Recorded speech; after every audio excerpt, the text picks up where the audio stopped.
Class आपका chapter first मैं reading करवा रही थी और चैप्टर फर्स्ट था आपका what where how and when.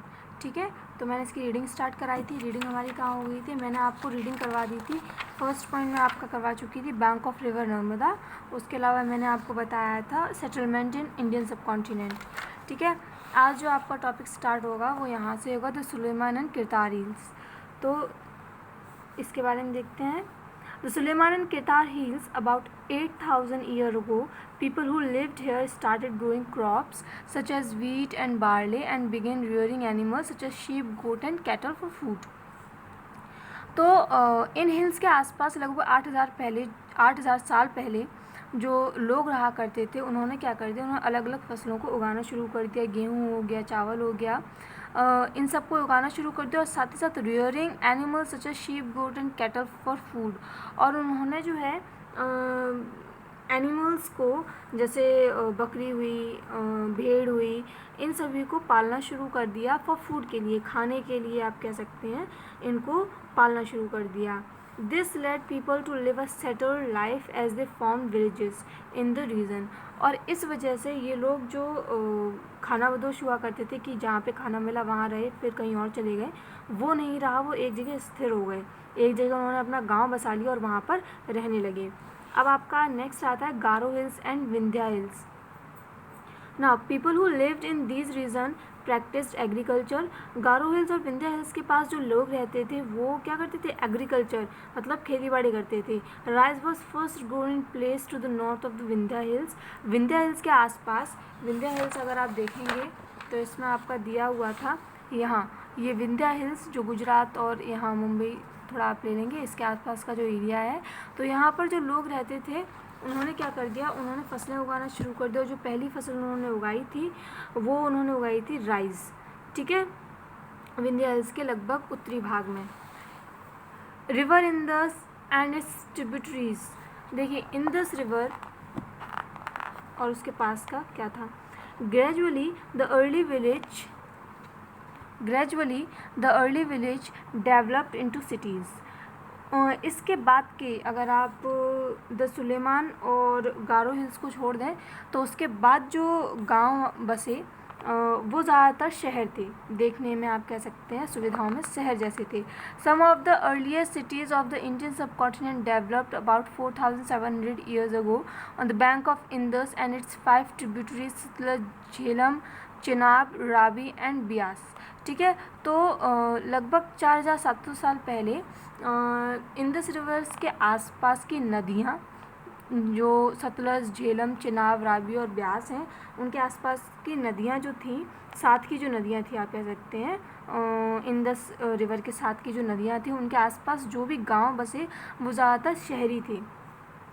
These cities are well known for their town planning and drainage system।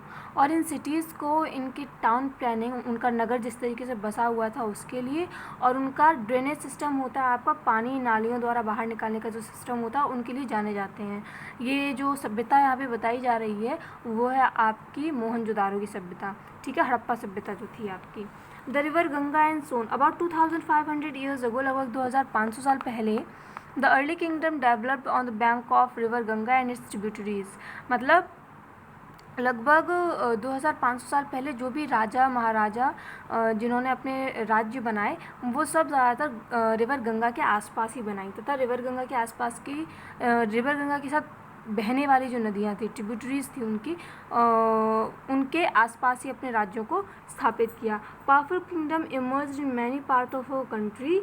बहुत सारे आप कह सकते हैं पावरफुल किंग्स जो थे, बहादुर राजा या जो वेल्थ में और सेना में सभी में थे, तो उन्होंने क्या किया, उन्होंने अपनी कंट्री के बहुत सारे पार्ट जो हैं वो इन्हीं के आसपास बसा लिए। One kingdom Magधा was located in the area between river Ganga and its tributary Son। Magadh जो है आपका रिवर गंगा और सोन के बीच में स्थापित था, जो बिहार है। ठीक है,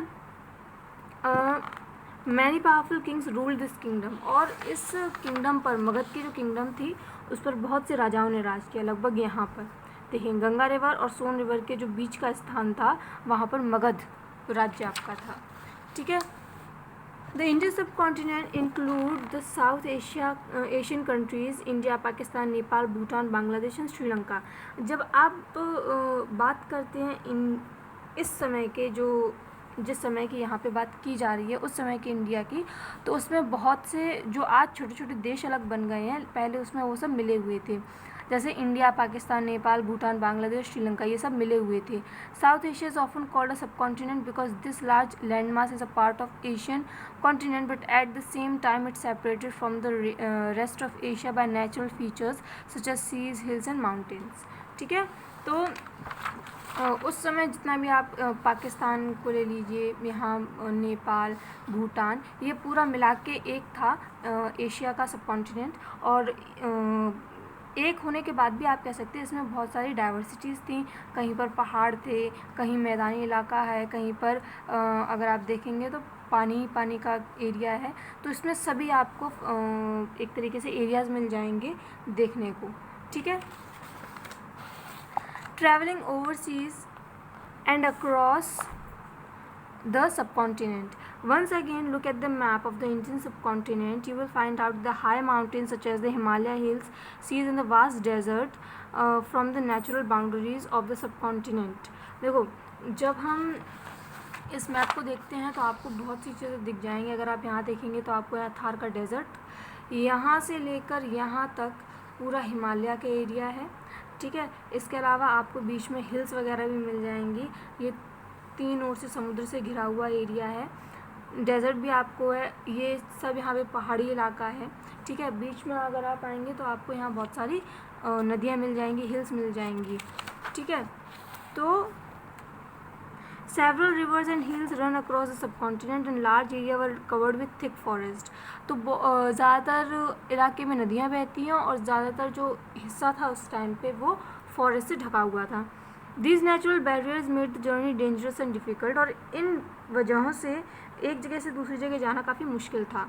However, this could not entirely stop the movement of the people. लेकिन इसकी वजह से ऐसा नहीं है कि लोगों ने आना जाना कम कर दिया या बंद कर दिया. Instead of living in isolated region, many scaled high mountain and hills and cross the desert, river and seas, travel across the subcontinent. बहुत से ऐसे थे जो इन हाई माउंटेन्स को, हिल्स को और इन डेजर्ट को, रिवर्स को, समुद्रों को पार कर कर दूसरे कॉन्टिनेंट या दूसरी जगहों पर भी गए. Some undertook journeys to other part of the world as well. कुछ लोग जो हैं वो दुनिया के दूसरे कोनों तक भी गए हैं ट्रैवल के लिए, जर्नी के लिए आप कह सकते हैं. People travel for various reason. उनके पास अलग अलग वजहों से वो घूमने के लिए गए. क्यों? Many travel for earning a living to fulfil the basic necessities of life. कुछ लोग इसलिए ट्रैवल किया उन्होंने ताकि वो अपने जो बेसिक जो नीड्स हैं उनको पूरा कर सके, जैसे food, water, shelter and clothing. ठीक है, खाना, पानी, घर और कपड़े. They moved other reason to save themselves from natural disasters such as floods and drought. कुछ लोग जो ऐसी जगह पे रहते थे ज़्यादातर बाढ़ आती हो या ज़्यादातर सूखा पड़ता हो, वो दूसरी जगह मूव कर गए, दूसरी जगह रहने चले गए ताकि वो इन चीज़ों से बच सकें. Third, the armies travel to conquer land. Army एक जगह से दूसरी जगह जाती थी ताकि वो दूसरे के लैंड पर कब्जा कर सके. Merchant travel to distant places for trading. Merchant जो थे वो व्यापार के लिए एक जगह से दूसरी जगह जाया करते थे. दे carried valuable goods on the back of animals for selling other places. तो वो क्या करते थे, वो अपने सामान को एक जगह से दूसरी जगह बेचने के लिए एनिमल्स की पीठ पर उनको लाद देते थे और ट्रैवल करते थे. और उनके जो सामान होता था वो काफ़ी आप कह सकते हैं कीमती हुआ करता था. They moved in groups called caravans to stay safe from wild animals as people who attack to loot goods. ठीक है, वो ग्रुप में एक उनका ग्रुप होता था मर्चेंट्स का, जिसको हम कारवां कहते हैं. ठीक है, कारवां उसको कहा जाता है. तो ये मर्चेंट का ग्रुप होता था. इंग्लिश ग्रामर में आपका आता है ग्रुप ऑफ मर्चेंट को क्या कहते हैं, कारवां ही कहते हैं. ठीक है, इस चीज़ को भी ध्यान रखिएगा. To stay from wild animals, ताकि वो जंगली जानवरों से भी बचे रहें और साथ ही साथ जो लुटेरे वगैरह लूट करते थे उनसे भी बचे रहें. It also easier to help one another while travelling through difficult land forms.